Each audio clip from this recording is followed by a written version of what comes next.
Hi, welcome to DLG. You might have noticed a new grey box on the thumbnail. That's because we're doing the next hour, unscripted, because I needed a video to upload, and today we're looking at We Happy Few. This was developed by Compulsion Games, and it's very similar to that of Bioshock, Atomic Heart, that kind of puzzle action-adventure game. It does a fantastic time of setting the scene in this dystopian, totalitarian future. People are forced to take these pills that conform them to the society that they want to be in, and us as the protagonists forgot to take them one day, and now we're being chased down, kicked out, and our adventure begins. There's a lot of quite disturbing imagery and recordings, and just like there's a lot of atrocities going on. If you are a person that gets affected by seeing sensitive subjects, maybe stay away from this game. It is a very dark and very abysmal game, but it does look amazing. They did a great job on the design, and it feels great to play.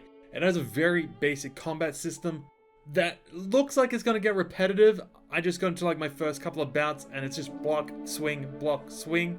I'm sure that the enemies kind of switch up over time, but at the moment it's very, very basic. It does give you a great sense of freedom on how to play. You can even come up with your own little objectives, like, let's make a pile of bodies at the end of this dungeon, because why not? Let's take account of all the things that we departed from this earth. Past just going on like a murderous spree, you can also just choose the sneaky route. You can glitch yourself out of the world and try speedrunning the game. There's a couple of different options on how you can go forth. There does seem to be incentive to not just murder everybody.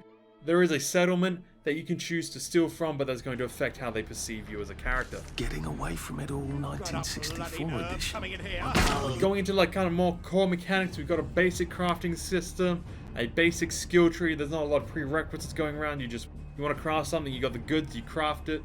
And there's survival stats like hunger and thirst, which might get to be very important after the first hour. I didn't get to experience these being at the bottom, but I do know most of the food I'm picking up is rotten, so I don't know how we're going to survive. It is available on Game Pass, or it's $85 on Steam. So on that, if you've got Game Pass, that might be a good value add. I had a very good time with this game in the first hour, so if I was to answer the question of whether I should play it into hour 2, for this, absolutely. Continue to dive into that story, and I'm sure it's going to grip you. And it's probably going to have quite a number of twists in there as well.